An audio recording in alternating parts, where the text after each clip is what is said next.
What's up, Bears Nation? I just want to make a quick video today. We'll see how quick it's going to be. I'm just going to rant for a while. Just wanted to give my reaction to the Bears so far this season. Kind of focusing on this last game.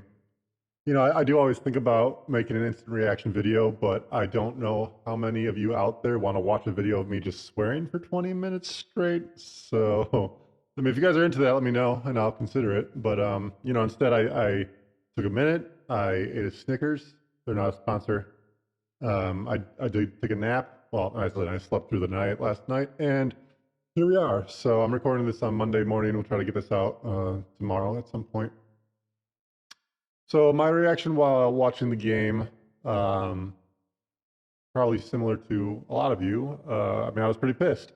I was pretty, I was so blinded by anger after just watching the offense play, and like after the second Caleb Williams interception, I texted my fantasy football group that I want Justin back. That said, I now realize that that was a little bit of an overreaction. And honestly, the title of this video was a little bit of clickbait. So, sorry. But everyone's doing it, so leave me alone. I do truly believe that if we kept Justin Fields and we traded the first overall pick and all that we would be 3-0 right now. Look at Pittsburgh. I know it's different situations, but, and I'm not trying to live in the past or anything. I'm not saying that we should have kept Justin or that we shouldn't have. It doesn't matter now. We've moved on. We have Caleb now, and I do think he's going to be fine. I'm not going to sit here and say that I think he's going to win 7 Super Bowls or anything like that, because I do still need to see that. But the point I'm trying to make is that I do think we would be 3-0 with Justin, not because he's the better quarterback necessarily, but because he would just be more comfortable in this situation because he's been here before. I don't care if we kept Luke Getsy or if we brought in Shane. Justin Fields would be 3-0 here because of one thing, and that's consistency. I think consistency is one thing that's super underrated, especially for us Bears fans. There's already so much talk after Game 3. It even started after Game 2 that Matt Eberflus or this entire coaching staff needs to be fired. And I just don't think that's the answer. We just need to give it time. Like, I know that no one wants to hear that.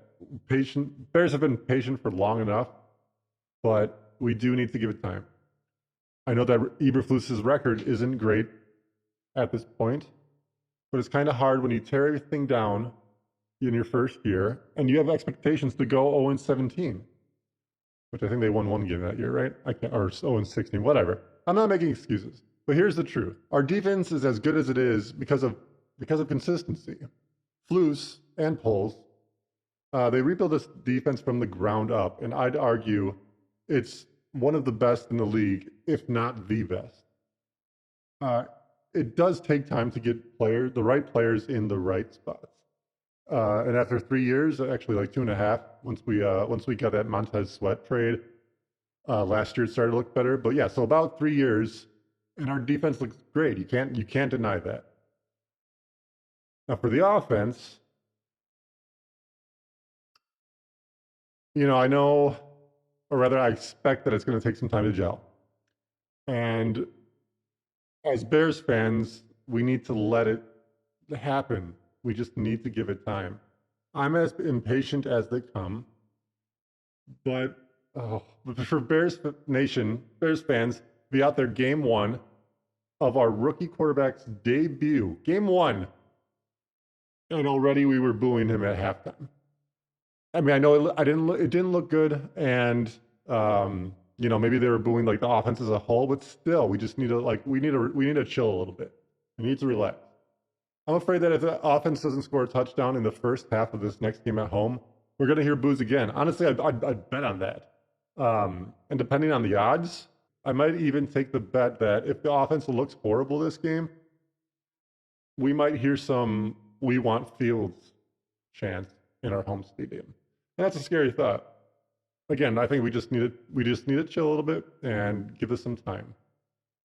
Going back to the game, I wanted to take a second to talk about some good things and bad things I saw in this game. So some good things that I took away. We had a crazy amount of third down conversions, which was like compared to the last two games, which was really nice to see. So like we definitely improved in third down conversions and just staying on the field and giving our defense time to rest. I think we were 35 minutes to their 25 minutes, so we did control the clock more, which is great to see. Another thing is this is actually probably the most important thing for me. Caleb Williams finally threw his first touchdown pass. I think that's just kind of been weighing, like kind of lingering in his head, and it was lingering him on. Everyone was talking about it. He hasn't thrown his first touchdown pass yet. So he did to Rome Odunze. It was a beautiful throw, beautiful design. And then like shortly after that, he threw his second touchdown pass.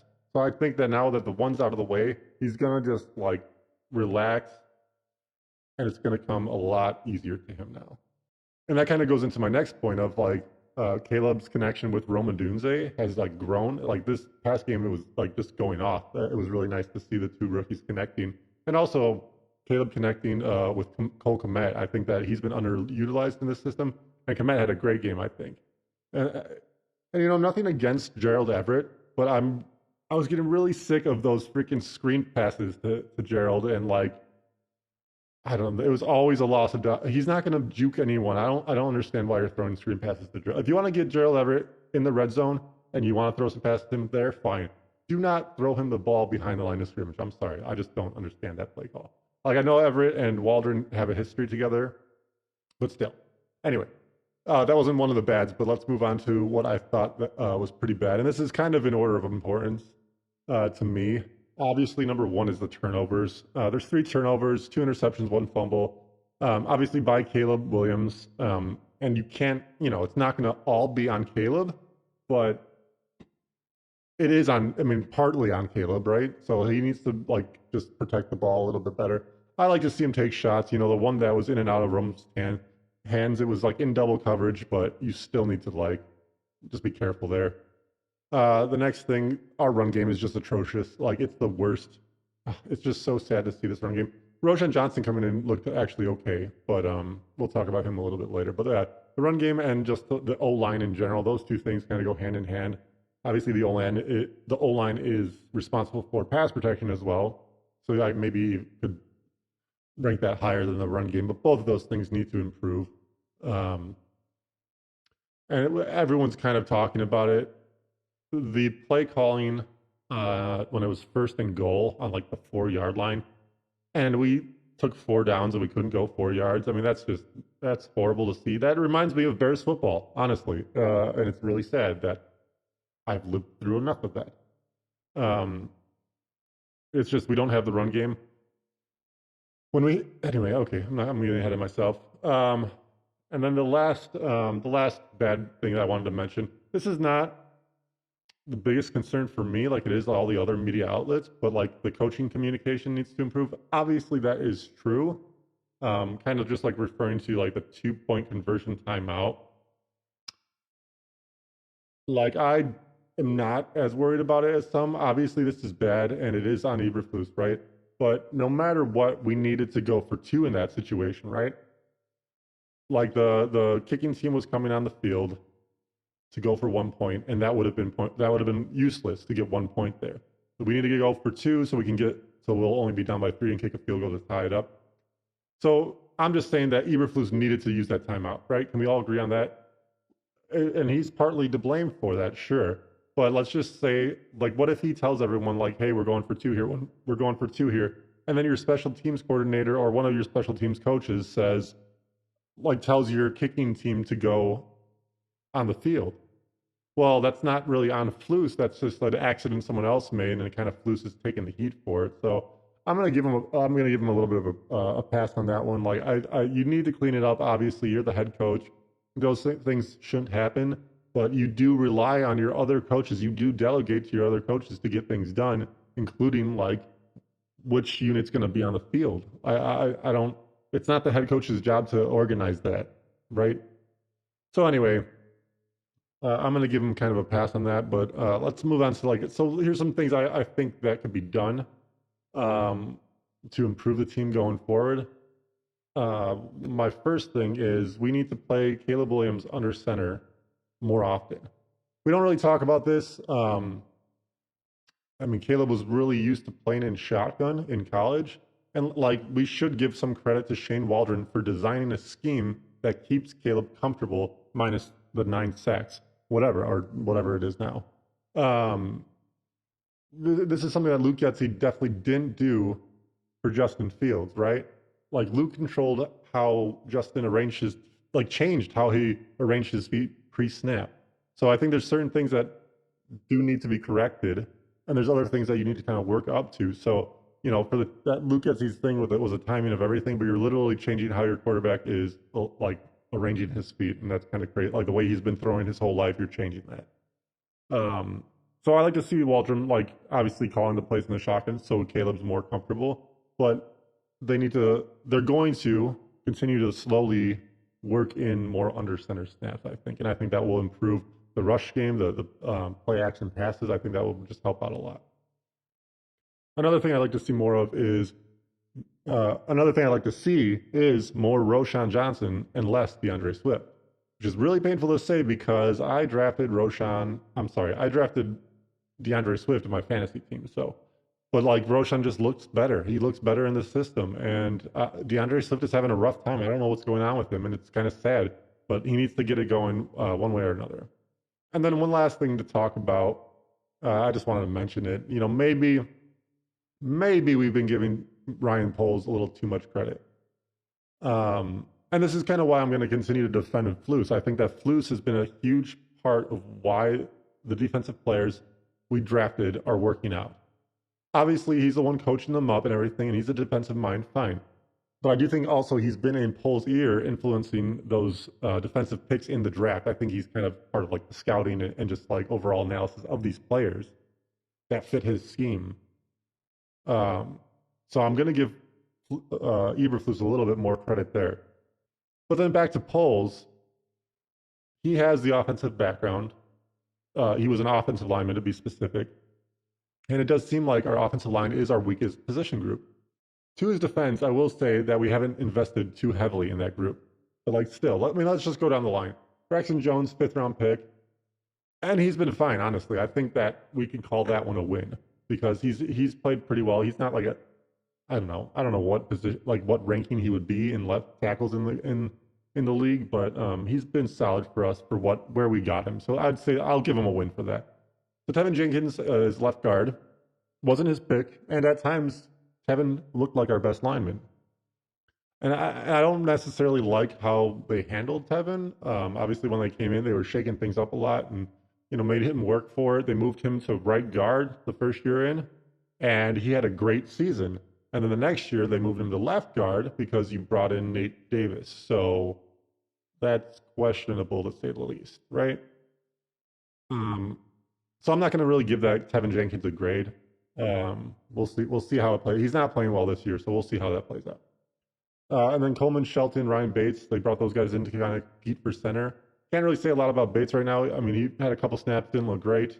But Shelton so far, what we've seen hasn't looked too good at all. And it doesn't help. And it doesn't help comparing those guys to what we had last year in Cody Whitehair and Lucas Patrick, who are both having great years now that they're away from the Bears. So yeah, that sucks kind of. And then Nate Davis at right guard. I think he's been talked about a lot, so I'm really not going to bother. I'll just call that an L for now. And lastly was Darnell Wright. He's had some great showings, I'll say, but so far this year he hasn't looked like a first-round pick to me. He's kind of had some struggles, and given he's gone up against like the Neil Hunter, and he didn't have a very good game against him. So, look, I still like Ryan Poles, and I believe in what he's doing. And you can't be 100% on all of your picks and all of your off-season acquisitions. But it just feels like the ones that he's kind of missed on, or he's missed kind of big, right?